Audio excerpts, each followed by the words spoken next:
नमस्कार साथियों, मेरा नाम है आर.के. सिंह। संस्कृति आईएएस यूट्यूब प्लेटफॉर्म पर आप सभी का स्वागत है। आज के एपिसोड में हम जिस टॉपिक की चर्चा करने वाले हैं वो एक कॉरिडोर है, नाम है मोराग कॉरिडोर। तो इसी कॉरिडोर की हम चर्चा करने वाले हैं, जिसको लेकर इस समय खास तौर पे जो इजराइल है और हमास है, इन दोनों के बीच में आर पार की जंग ठनी हुई है। तो हम देखेंगे कि आखिर जो मोराग कॉरिडोर है इस समय न्यूज में क्यों बना हुआ है, चर्चा में क्यों बना हुआ है, ऐसा क्यों कहा जा रहा है कि इजराइल और हमास के बीच में इस कॉरिडोर को लेकर एक तरह से देखें तो जंग छिड़ी हुई है। तो इसकी विशेषताएं भी होंगी, तो उन पर हम बात करेंगे कि आखिर मोराग कॉरिडोर इतना महत्वपूर्ण क्यों है, इसकी भौगोलिक अवस्थिति कहाँ पर है, ये इजराइल के लिए इतना क्यों महत्वपूर्ण है और हमास के लिए इतना क्यों महत्वपूर्ण है, जिस कारण से ये दोनों एक दूसरे से भिड़ने के लिए पूरी तरह से तैयार हो चुके हैं। दूसरी तरफ इजराइल इसे एक नया फिलाडेल्फी कॉरिडोर के तौर पे भी कहीं ना कहीं प्रस्तुत कर रहा है। तो इस पर भी हम बात करेंगे कि आखिर जो फिलाडेल्फी कॉरिडोर है वो क्या है, वो कहाँ पर है, और इसके साथ ही हम इजराइल के बारे में भी बेसिक जो जानकारी है उस पर भी हम बात करेंगे। अन्य पहलू भी होंगे जिन पर हम डिटेल से चर्चा करेंगे। लेकिन चर्चा में आगे बढ़ने से पहले आप सभी के लिए एक महत्वपूर्ण सूचना है। सूचना क्या है? तो संस्कृति आईएएस का जो मानसून सुपर सेवर जो सेल है वो स्टार्ट हो चुका है और इसकी जो वैलिडिटी है वो 10 से लेकर 14 जुलाई के बीच में है। और इसके तहत देखें तो विभिन्न जो कोर्स संस्कृति आईएएस संचालित करता है उस पर एक बड़ा डिस्काउंट प्रदान किया जा रहा है। जिन कोर्स पर डिस्काउंट प्रदान किया जा रहा है उन पर एक एक करके हम बात कर लेंगे। जैसे आईएएस जो फाउंडेशन कोर्स है, पीटी मेंस के लिए जो अलग अलग महत्वपूर्ण कोर्स संचालित किए जाते हैं, चाहे वो जीएस का कोर्स हो, जीएस सीसेट का कम्बो जो पैक है, ऑनलाइन जो कोर्सेज हैं, उन पर देखें तो स्पेशल डिस्काउंट प्रदान किया जा रहा है। और ये जो डिस्काउंट है ये 60% से भी अधिक का डिस्काउंट है। ये सारे जो कोर्स हैं ये ईएमआई की जो सुविधा है उस पर भी, यानी कि किस्तों पर भी आपको प्राप्त हो सकते हैं। इसके अलावा जिन कोर्स पर छूट दी जा रही है उसमें आप देखेंगे तो ऑप्शनल जो कोर्सेज हैं उन पर मोर देन 50 to 60% का डिस्काउंट दिया जा रहा है। और ये जो मोड है ये ऑनलाइन है, ऑनलाइन मोड पर ये छूट दी जा रही है, जिसमें ज्योग्राफी जो भूगोल विषय है वो ऑप्शनल जो सब्जेक्ट है, वैकल्पिक विषय, इसका जो बैच है ये 15 जुलाई से स्टार्ट हो रहा है, अब स्टार्ट होने वाला है। और बैच की जो टाइमिंग है सुबह के 8 बजे है। इस कोर्स की जो फी है, जो ऑफिशियल फी है वो 45,000 है, लेकिन डिस्काउंट के बाद ये कोर्स आपको अब केवल मात्र 25,000 में प्राप्त हो सकता है। इसी तरह से दूसरा कोर्स हिस्ट्री वैकल्पिक विषय है, बैच 31 जुलाई से स्टार्ट हो रहा है। इस बैच की जो टाइमिंग है सुबह के 8:30 बजे है और फी पर डिस्काउंट के बाद ये कोर्स आपको 17,500 में प्राप्त हो रहा है। एक और न्यूज है, इसी छूट के तहत देखें तो यूपीएससी प्लस यूपी पीसीएस जो फाउंडेशन कोर्स है, यानी दोनों कोर्स एक साथ कम्बो रूप में आपको प्रदान किया जा रहा है। ये पीटी मेंस का लाइव ऑनलाइन कोर्स है, जिसमें देखें तो अलग अलग UPSC UP PCS GS foundation course है। इस पर मोर देन 50% का ये ऑफर संचालित किया जा रहा है। ऐसे ही यूपी पीसीएस फाउंडेशन कोर्स है जिसमें जीएस सीसेट कोर्स शामिल है, 60% का जो छूट है वो दिया जा रहा है। यूपी पीसीएस टारगेट जो बैच पीटी का 2025 का है, इस पर 70% की जो छूट है वो प्रदान की जा रही है। इसके अलावा अगर देखेंगे तो पीसीएस जो फाउंडेशन कोर्स हैं, अलग अलग जो भी कोर्स संचालित होते हैं उन पर अप टू 70 to 75% का आप देख सकते हैं। बीपीएससी के जो कोर्स हैं उन पर 75% का डिस्काउंट है, एमपीपीएससी का है और आरएस है और बीपीएससी है, इन सभी पर 75% की जो छूट है वो आपको प्रदान की जा रही है। तो ये सारी जो छूटें हैं, अगर इनके अलावा भी और कोई आपकी क्वेरी है, जानकारी चाहते हैं, तो नीचे दिए गए जो नंबर हैं 9555124124 पर कॉल करके भी प्राप्त कर सकते हैं। दूसरा तरीका है संस्कृति आईएएस की जो वेबसाइट है वहां विजिट करके भी संबंधित जानकारी प्राप्त कर सकते हैं। अब न्यूज की चर्चा करते हैं, जिसके संदर्भ में खास तौर पे ये कहा जा रहा है कि अब जो मोराग कॉरिडोर है, गाजा का वो रणनीतिक रास्ता, गाजा तो आप सभी जानते होंगे गाजा कहाँ पर है, तो गाजा आपको देखने को मिलेगा जब इजराइल फिलिस्तीन वाले क्षेत्र में जाएंगे। भूमध्य सागर के पूरब एक पतला सकरी जो पट्टी है, वो सकरा जो पट्टी है, नैरो कह सकते हैं कि एक बेल्ट है जिसे हम गाजा पट्टी कहते हैं, सामान्य तौर पे कहा जाए कि वो फिलिस्तीन के अधिकार क्षेत्र में है।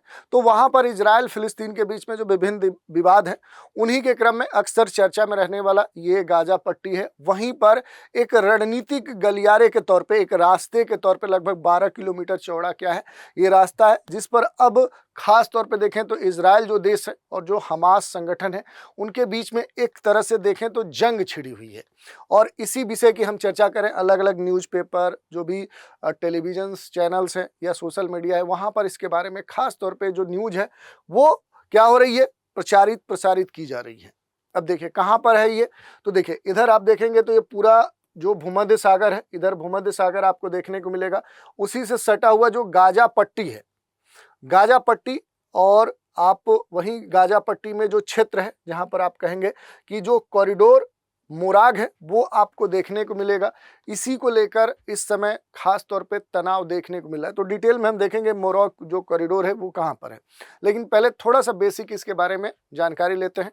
ये जो कॉरिडोर है ये ज़्यादा चौड़ा नहीं है, इसकी जो चौड़ाई है वो कितना है, वो 12 किलोमीटर चौड़ा ये गलियारा है, कॉरिडोर है। और गाजा युद्ध विराम में सबसे बड़ी जो अड़चन है, जो नेतन्याहू और हमास हैं, दोनों इसको लेकर इस समय अड़ गए हैं। गाजा में अक्टूबर 2023 में जब लड़ाई चल रही थी, तो इसी साल के शुरुआत में कुछ समय के लिए लड़ाई रोक दी गई थी। एक तरह से देखें तो सीज फायर जैसी स्थिति देखने को मिली। लेकिन ये जो रुकने की बात थी, जो सीज फायर की स्थिति थी, ये लंबे समय तक रुकी नहीं रही। फिर भी इजराइल के जो हमले हैं वो इसके बाद शुरू हो गए, और गाजा युद्ध विराम की जो संभावनाएं हैं, ये भले ही अंतर्राष्ट्रीय जो दबाव है, बड़े जो सुपर पावर्स थे उनके दबाव में, खासतौर पे अमेरिका जो है या उसकी मध्यस्थता जो इसमें देखने को मिल रही थी, लेकिन उसके बाद अब ये जो मोराग कॉरिडोर है, ये खास तौर पे देखें तो यहाँ पर जो सीज फायर है, सीज फायर में सबसे बड़ी अड़चन बन रहा है। अब क्यों बन रहा है उस पर हम आएंगे। इजराइल और हमास दोनों इस मुद्दे पर अड़े हुए हैं, गतिरोध बना हुआ है, और बंधक जो हैं, बहुत सारे जो बंधक हैं वो एक तरह से इजराइल के तरफ से भी हैं और हमास के भी तरफ से हैं। तो उनके बीच में जो एक छोड़ने को लेकर एक जो समझौता है वो भी फंसा हुआ है। और मोराग जो कॉरिडोर है, इसकी जो स्थिति है आप हम देखेंगे कि ये राफा जो फिलाडेल्फी कॉरिडोर है उसके और खान यूनिस जो प्लेस है उनके बीच में ये देखने को मिलेगा। तो यहाँ पर आप देखेंगे तो खान जो यूनिस है, ये वाला जो पूरा क्षेत्र है, और इधर देखेंगे तो ये राफा क्षेत्र है। इन दोनों के बीच में ये जो 12 किलोमीटर लगभग चौड़ा जो पूरा ये कॉरिडोर है, एक तरह से रास्ता आप कह सकते हैं कि इधर से भूमध्य सागर से सीधे फिलिस्तीन में और फिलिस्तीन के माध्यम से इजराइल में एंट्री करने का एक मार्ग प्रदान करता है। अब इसको लेकर हमास और इजराइल के बीच में अलग अलग जो उनके हित हैं, उनको लेकर दोनों के बीच में देखें तो अब जो कड़वाहट है वो बढ़ते जा रही है।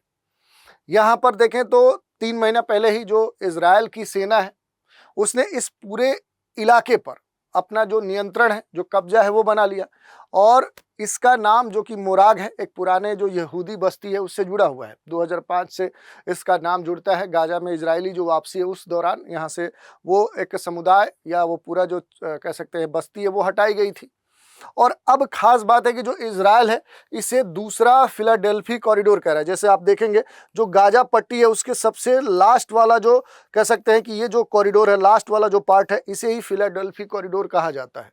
अगर इसको थोड़ा सा बड़े मैप पे आप देखने का प्रयास करेंगे तो ये देखिए, ये पूरा जो गाजा पट्टी, ये जो स्ट्रिप है, ये आगे तक गाजा पट्टी है। गाजा पट्टी का सबसे साउदर्न वाला जो पार्ट है ये आप देखिए, ये फिलाडेल्फी कॉरिडोर है।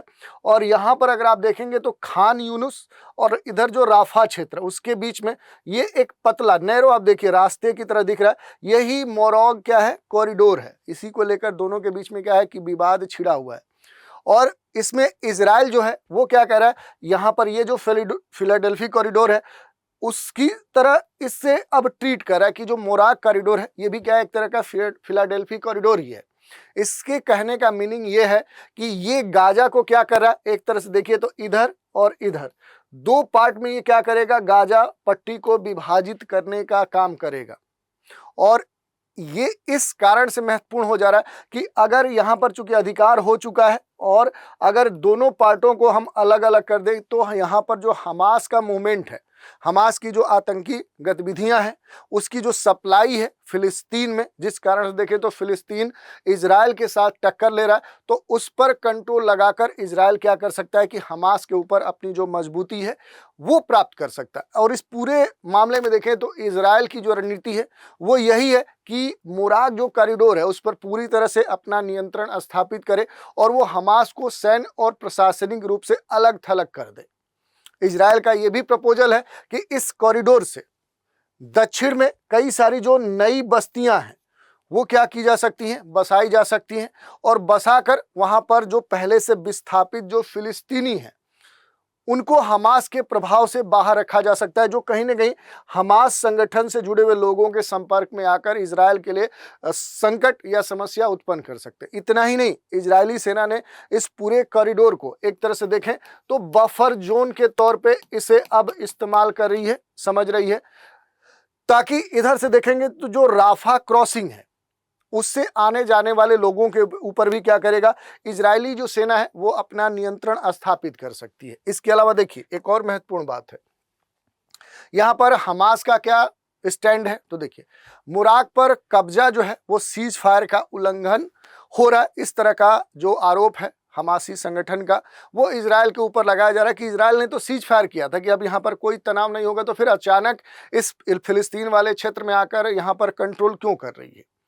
संगठन के जो बंधक समझौते हैं उसमें स्पष्ट रूप से मांग रखी गई है कि जब तक इजरायली सेना मोराक से पीछे नहीं हटती कोई भी डील नहीं होगी, और उनके अनुसार इस कॉरिडोर का जो नियंत्रण है वो इजराइल गाजा में अस्थाई जो एक पूरा इजराइल की सेना वहां पर बनी हुई है उसकी उपस्थिति है उसको रास्ता प्रदान करता है। तो इस कारण से देखें तो अब दोनों के बीच में जो स्थिति है वो काफी तनाव वाली, जंग वाली बनी हुई है, और इसमें अमेरिका, बहुत सारे जो अरब के जो देश हैं उनकी ओर से इजराइल पर दबाव भी बनाया जा रहा है कि युद्ध विराम के बदले गलियारे से पीछे हट जाए वो। दूसरी बात कि इजराइल के जो चीफ हैं बेंजामिन नेतन्याहू, उनको सुरक्षा को लेकर एक तरह से चिंता है और सुरक्षा को मुद्दा बताकर वो ये कह रहे हैं कि हमास पर अगर रणनीतिक दबाव हमें बनाना है तो ये जो मोराक वाला क्षेत्र है इस पर नियंत्रण जरूरी है, ताकि हम इस तरह के जो भी हमास संगठन है उनको युद्ध स्तर पे जो भी सप्लाई है, जो कह सकते हैं रसद है, वो हम रोक सकें। और इस कारण से देखें तो इजरायली जो बंधक हैं उन बंधकों की जो रिहाई है, जो युद्ध विराम का एक तरह से केंद्रीय कह सकते हैं कि मांग है, मोराक जो कॉरिडोर है उस विवाद में ये फंस गया है। अब हमास इन गलियारों से कहीं ना कहीं वापसी के किसी भी सौदे को खारिज कर रहा है। उधर देखें तो लगभग 5,000 या 57,000 से अधिक जो लोग हैं उनकी अब तक इस पूरे क्षेत्र में मौत हो चुकी है, और इस कारण से देखें तो जो गाजा का क्षेत्र है, फिलिस्तीन का जो क्षेत्र है, ये इस तरह से देखें तो मानवीय संकट से गुजर रहा है। अब देखने वाली बात है कि आने वाले समय में ये जो मानवीय संकट है ये कैसे हल हो पाएगा, ये सबसे महत्वपूर्ण बात है। और गाजा सीज फायर में सबसे बड़ा अड़चन अब यही 12 किलोमीटर का जो चौड़ा गलियारा है ये अब बना हुआ है। अब इसके लिए दोनों चूंकि एक साथ अपनी मांगों पर अड़े हुए हैं, गाजा में लंबे समय तक चूंकि चल रहा जो संघर्ष है वो समाप्त होने की दिशा में कुछ संकेत देखने को मिले थे, लेकिन अब इस पर कहीं ना कहीं प्रश्न चिन्ह खड़ा हो रहा है। इजरायली जो प्रधानमंत्री बेंजामिन नेतन्याहू है उनकी अमेरिका यात्रा और पूर्व जो अमेरिकी राष्ट्रपति या इस समय देखें तो वर्तमान जो राष्ट्रपति डोनाल्ड ट्रंप है उनकी मध्यस्थता के बावजूद यहाँ पर जो कूटनीतिक स्तर पे जो सफलता है वो अब देखने को नहीं मिल रही है, और हो सकता है कि ये जो युद्ध विराम की स्थिति है अब ये यहाँ बनी न रहे। इस कारण से देखें तो ये जो विषय है ये काफी विवादित होते जा रहा है। अब थोड़ा सा मोराक जो कॉरिडोर है इसे हम समझने का प्रयास करेंगे कि आखिर ये मोराक जो कॉरिडोर है ये कहाँ पर देखने को मिलेगा। तो पहले मोराक कॉरिडोर को समझने से पहले आपको कहाँ पर जाना होगा, इजराइल को समझना होगा कि आखिर इजराइल की जो अवस्थिति है वो कहाँ पर है। डिटेल में हम बाद में बात करेंगे, लेकिन पहले बेसिक जो इन्फॉर्मेशन है उसे देखने का प्रयास करेंगे। तो एशिया जो है एक तरह से पश्चिम एशिया में आएंगे तो आपको यहाँ पर भूमध्य जो सागर है, मेडिटेरेनियन जो सी है, उसी के पूरब में आपको एक देश देखने को मिलेगा, वही क्या है, इजराइल है। इसको बड़े मैप पे आप देख सकते हैं।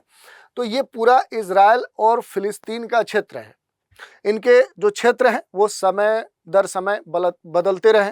पहले इजराइल का जो क्षेत्र था वो इस क्षेत्र में कम था, फिलिस्तीन का जो अधिकार वाला क्षेत्र था वो अधिक था, लेकिन वर्तमान में अगर आप देखेंगे तो देखिए ये क्या है, ये फिलिस्तीन के अधिकार में आने वाला क्षेत्र है और ये भी फिलिस्तीन के अधिकार में इस समय क्षेत्र है। इसे हम क्या बोलते हैं, गाजा स्ट्रिप या गाजा पट्टी बोलते हैं। तो ये देखिए दो जो क्षेत्र हैं ये फिलिस्तीन के अधिकार में आने वाले क्षेत्र हैं और बाकी जो क्षेत्र है वो इजराइल के अधिकार में क्षेत्र है। अब गाजा पट्टी को लेकर जो विवाद है वो तो अलग विवाद है। अब इसी गाजा पट्टी में आप देखेंगे तो एक पतला सा 12 किलोमीटर चौड़ा जो एक गलियारा है, एक जो रास्ता है, उसे ही मोराग जो कॉरिडोर है वो कहा जाता है। और ये इधर देखेंगे तो खान यूनिस और इधर देखेंगे तो राफा के बीच में ये अवस्थित है।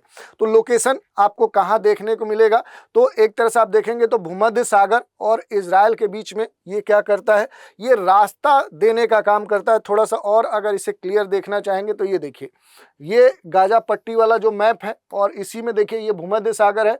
भूमध्य सागर से ऐसे एक पतला, जैसे आप गली देखते हैं वैसी एक गलियारा है जो 12 किलोमीटर चौड़ा है।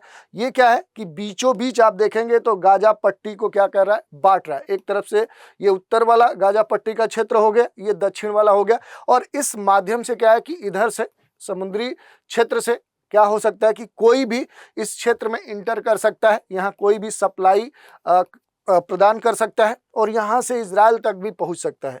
मामला यहीं से जुड़ा हुआ है, यही क्या है, यहाँ का कॉरिडोर है जिसे नाम दिया गया है मोराग कॉरिडोर। गाजा पट्टी के आप देखेंगे तो दक्षिण हिस्से में क्या है, ये अवस्थित है। आप देखिए एकदम लास्ट में गाजा पट्टी का जो क्षेत्र है उसके ये लास्ट में आप देखेंगे तो एक तरह से अवस्थित है। इधर देखेंगे फिलाडेल्फी कॉरिडोर है, राफा है, उसके बाद आप देखेंगे तो ये आपको देखने को मिलेगा। तो इसकी जो अवस्थिति है ये क्या है, यही आपको जो मोराग कॉरिडोर है, ये देखिए ये कॉरिडोर जो नीले कलर से एक तरह से आप देख लीजिए, या बीच में देख लीजिए, ये बीच में ही आप देखेंगे तो ये क्या आपको देखने को मिलेगा, एक पतला सकरा जो क्षेत्र है वो आपको देखने को मिलेगा।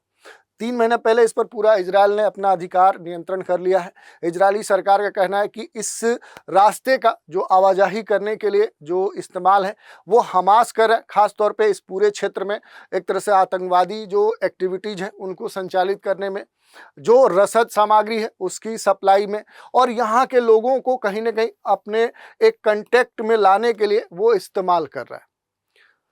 प्रधानमंत्री जो बेंजामिन नेतन्याहू है उन्होंने इस पूरे मोराग कॉरिडोर को फिलाडेल्फी, दूसरा फिलाडेल्फी कॉरिडोर नाम दे दिया है। सूत्रों का यह भी कहना है कि इजराइल की अब जो प्लानिंग है, जो योजना है, वो इस क्षेत्र में बफर जोन स्थापित करने की है ताकि इस पूरे क्षेत्र में क्या कर सके, इजराइल जो पुनर्वास है उसे कंट्रोल कर सके। इधर इसके साउथ में बहुत सारी जो नई बस्तियां हैं जो फिलिस्तीनी यहाँ से विस्थापित हो चुके हैं उनको स्थापित किया जा सके और उन पर नज़र बनाई जा सके और उनसे ये जो हमासी संगठन के जो लोग हैं वो जुड़ भी ना सके। और यही नहीं, हमास की जो पहुंच है इस पूरे क्षेत्र में उस पर क्या किया जाए, कंट्रोल कर लिया जाए। इस तरह की बात देखने को मिल रही है। लेकिन यहाँ पर देखेंगे तो हमास जो है वो सशस्त्र जो एक सहमति है और जो विरोध है वो उत्पन्न कर रहा है, क्योंकि हमास मोराग कॉरिडोर को लेकर पूरी तरह से जो अपना रुख है वो सख्त बनाए हुए है। हमास संगठन ने स्पष्ट रूप से ये बात रख दी है इजराइल के सामने कि वो किसी भी बंधक समझौते में तभी आगे बढ़ेगा जब इजरायली जो सेना है वो इस मोराग कॉरिडोर से अपना नियंत्रण हटा लेगी। यही नहीं, हमास संगठन का ये भी दावा है कि इजराइल ने मार्च 2024 में जो एक तरफा हमला करके इस पूरे इलाके पर अपना नियंत्रण किया, कब्जा किया, वही वर्तमान में यहाँ पर जो भी संकट है उसका कारण है। कई सारे न्यूज़ चैनल्स या न्यूज़पेपर का जो रिपोर्टिंग आई है उसके अनुसार हमास की जो पूरी वार्ता है वो शर्तों में जो मोराग कॉरिडोर है उससे इजरायली फोर्स की जो वापसी है वो सबसे महत्वपूर्ण मुद्दा बना हुआ है। और इसी संदर्भ में देखें तो जो राजनयिक एक प्रयास है, जो मानवीय संकट है वो यहाँ पर अब देखने को मिल रहा है, क्योंकि अंतर्राष्ट्रीय समुदाय जो है, विभिन्न दुनिया के जो देश हैं वो विशेष रूप से इसमें देखेंगे जो पश्चिमी देश हैं उनमें अमेरिका है, मिस्र है, अमेरिका है, यूरोप के बहुत सारे देश हैं, मिडिल ईस्ट के जो देश हैं मिस्र, कतर, युद्ध विराम के लिए कहीं ना कहीं बंधकों के लिए एक मध्यस्थता का प्रयास कर रहे हैं। लेकिन मोराग कॉरिडोर को लेकर जो दोनों के बीच में, इजराइल और हमास संगठन के बीच में देखें तो लगातार एक तानातानी, एक संघर्ष की स्थिति बनी हुई है। और इसी बीच में गाजा में हालत जो है वो बेहद चिंताजनक बने हुए। आप समझ सकते हैं कि लंबे समय से जो गाजा पट्टी है ये तनाव वाला क्षेत्र रहा है। यहाँ पर इजराइल के द्वारा बड़े स्तर पे कह सकते हैं कि बहुत सारे जो सैन्य कह सकते हैं कि एक्टिविटीज यहाँ पर की गई हैं, कई सारे अटैक किए गए हैं। और ये कहा जा रहा है कि यहाँ पर अब तक 57,000 से अधिक जो लोग हैं वो मारे जा चुके हैं। बहुत सारी संख्या में लाखों लोग यहाँ से विस्थापित हो चुके हैं। और जो लोग यहाँ रह रहे हैं उनके सामने बहुत सारी जीवन के लिए जो विपरीत परिस्थितियां हैं, चाहे इनके लिए बिजली की बात करें, पीने योग्य पानी की बात करें, दवाइयों की बात करें, तो इसका जो अभाव है इस पूरे क्षेत्र में अब देखने को मिल रहा है। तो इस कारण से देखेंगे तो यहाँ पर जो स्थिति है वो काफी तनावपूर्ण बनी हुई है। अब यहाँ पर चूंकि मोराक कॉरिडोर को जो इजराइल है वो कह रहा है कि नहीं, ये एक तरह का हमारे लिए फिलाडेल्फी कॉरिडोर है। तो फिलाडेल्फी कॉरिडोर के बारे में भी देख लेते हैं। तो देखिए ये क्या है, फिलिस्तीन के अधिकार वाला जो पूरा गाजा पट्टी क्षेत्र है, आप देख सकते हैं इसका जो सबसे लास्ट वाला साउथ वाला जो पोर्शन है, सबसे लास्ट में आप देखेंगे पतला सा आपको इसके दक्षिण में एक कॉरिडोर, पतला गलियारा देखने को मिलेगा। उसी को क्या कहा जाता है, फिलाडेल्फी कॉरिडोर के नाम से जाना जाता है। ये फिलाडेल्फी गलियारा है, फिलाडेल्फी रूट के नाम से भी जाना जाता है। एक तरह से आप देखेंगे तो इसे रास्ता भी कहा जाता है।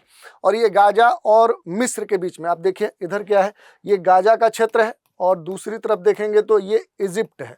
ये क्या है, ये मिस्र का क्षेत्र है। दोनों के बीच में देखें तो ये जो पट्टी है इसकी जो चौड़ाई है ये 14 किलोमीटर चौड़ी है। जैसे इधर आप देखेंगे तो हम क्या देख रहे हैं कि यहाँ पर एक 12 किलोमीटर जो पट्टी है जिसे हम क्या बोल रहे हैं, तो इसे हम मोराक गलियारा बोल रहे हैं। तो ठीक इसी तर्ज पे क्या है कि सबसे दक्षिण में क्या है कि ये फिलाडेल्फी कॉरिडोर आपको देखने को मिलेगा।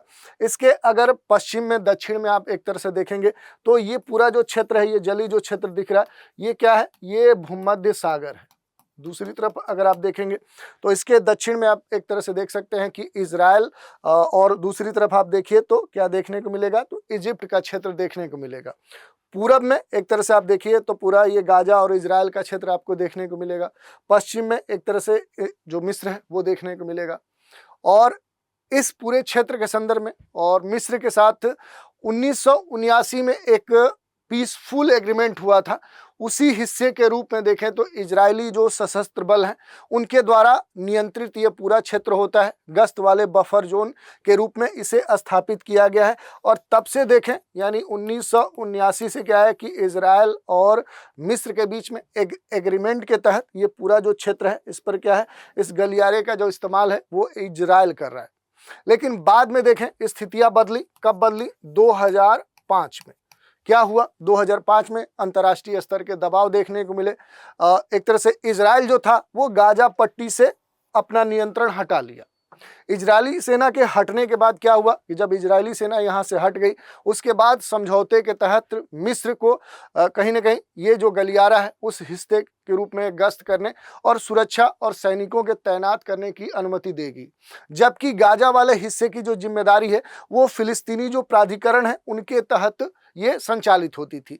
लेकिन इसके बाद फिर स्थिति बदली। 2005 के बाद देखें तो 2007, लगभग 2-2.5 वर्षों के बाद हमास ने क्या किया कि गाजा की व्यवस्था अपने हाथ में ले ली और इस पूरे सीमा में फिलिस्तीनी जो क्षेत्र है उसको पूरा कंट्रोल करना शुरू किया। यहीं से स्थिति फिर से तनावपूर्ण हुई। गाजा पर इजराइल की सख्ती के साथ ही जो फिलिस्तीनी है, फिलिस्तीनियों की ओर से क्या हुआ, फिलाडेल्फी जो कॉरिडोर है वो पार करके इधर से क्या है, मिस्र में जो एंट्री है ये आना जाना अब तेजी से बढ़ने लगा। इसके बाद से मिस्र ने इस कॉरिडोर पर पूरी तरह से एक तरह से सुरक्षात्मक जो कंट्रोल है वो सख्त कर दिया। इस कॉरिडोर की जो जमीन है उसके नीचे सैकड़ों जो सुरंग है वो बनाई गई। गाजा के लिए देखें तो ये सुरंग लाइफ लाइन कही जाती हैं, जिनकी मदद से वहां के लोग आसानी से सुरक्षा पूर्वक आ जा सकते हैं। इजराइल को यही आशंका है कि कॉरिडोर के नीचे मौजूद जो सुरंगें हैं इनकी मदद से जो हमास है वो क्या करता है, वो इजराइल के विरुद्ध जो हथियार है उनकी सप्लाई करता है। यहाँ पर एक और क्षेत्र है जो काफी महत्वपूर्ण है जिसे राफा क्रॉसिंग कहते हैं।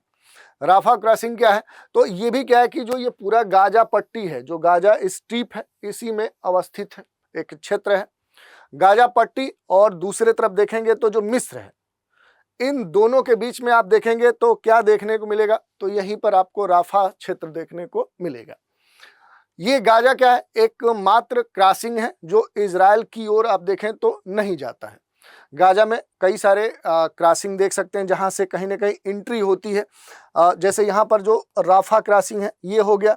दूसरी तरफ अगर आप देखेंगे तो यहाँ पर 2-3 क्रॉसिंग जो देखने को मिलते हैं। जैसे यहाँ देखिए एक कीरम जो सैलन जो गुड्स क्रॉसिंग है, दूसरे अलावा देखें तो इधर कई सारे जो क्रॉसिंग है वो देखने को मिलेंगे। तो यहाँ पर जो राफा क्रॉसिंग है इसकी अगर विशेषता की बात करें तो ये एकमात्र क्रॉसिंग है जो इजराइल की ओर नहीं जाता और इसी कारण से ये थोड़ा सा महत्वपूर्ण भी हो जाता है। गाजा में जो क्रॉसिंग है, चाहे उत्तर में देखें तो इरेज जो क्रॉसिंग है सबसे उत्तर में, यहाँ पर देखिए ये इरेज क्रॉसिंग है। 2 क्रॉसिंग खास तौर पे आपको यहाँ पर देखने को मिलेंगे और दूसरा नीचे आपको ये क्रॉसिंग देखने को मिलेगा। लेकिन यहाँ पर जो राफा क्रॉसिंग है ये सीधे इजराइल से कनेक्ट नहीं होता है। जो उत्तर वाला क्रॉसिंग है इसका जो प्रयोग है, ये वाला जो क्रॉसिंग है इसका जो प्रयोग किया जाता है वो इजराइल से आवागमन के लिए किया जाता है। और दक्षिण वाला जो क्रॉसिंग है, ये वाला जो केरेम जो सैलोम जो क्रॉसिंग है, इसका इजराइल, गाजा और मिस्र, चूंकि आप देखें यहाँ पर क्या है 3 देशों की सीमाएं, एक तरह से ये फिलिस्तीन वाला क्षेत्र है, ये मिस्र वाला क्षेत्र है, ये इजराइल वाला क्षेत्र है। तो ये एक तरह से ट्रायंगुलर, एक तरह से त्रिभुजी क्षेत्र पर स्थित है, तीनों के मिलन बिंदु पर है। तो गाजा का जो मुख्य वाणिज्यिक क्रॉसिंग है उस रूप में ये जाना जाता है। गाजा इजराइल के बीच में जो भी माल रसद की जो आवाजाही है वो उसके लिए एकमात्र वाणिज्यिक केंद्र के रूप में ये जाना जाता है। तो इनकी लोकेशन भी आपसे कभी हो सकता है पूछ ली जाए। तो ये बेसिक जानकारी हमने ली। इसके अलावा अगर आप देखेंगे तो थोड़ा सा इजराइल के बारे में बेसिक जो चीज़ें हैं वो हम देख लेते हैं कि आज इजराइल की जो स्थिति है वो पहले हमने बता दी। इजराइल का ये थोड़ा सा बड़ा सा मैप है। अब यहाँ पर कौन कौन से जो लोकेशन है जो आपके लिए महत्वपूर्ण है उन पर थोड़ा सा बात करें। जो इजराइल है एक संप्रभु राष्ट्र के तौर पे जाना जाता है। लगभग 20,770 वर्ग किलोमीटर के क्षेत्र में फैला हुआ इसका क्षेत्र है। ये अलग बात है कि जो इजराइल है और जो फिलिस्तीन है इनके जो क्षेत्र हैं वो समय दर समय परिवर्तित होते रहे, लेकिन वो एक अलग मुद्दा है। मध्य पूर्व में देखें तो पश्चिम एशिया का ये क्या है, इसका जो क्षेत्र है आप देखिए ये पश्चिम एशिया में जो वेस्ट एशिया का क्षेत्र है उसी में अवस्थित एक महत्वपूर्ण देश है जो भूमध्य सागर के पूरब में क्या है ये अवस्थित है। ये पूरा भूमध्य सागर वाला क्षेत्र है। दूसरी बात करें तो इसकी जो भौगोलिक अवस्थिति है, अगर भौगोलिक अवस्थिति की बात करें तो देखिए ये क्या है, ये उत्तर में है, आप देखेंगे कर्क रेखा के और उत्तर में है।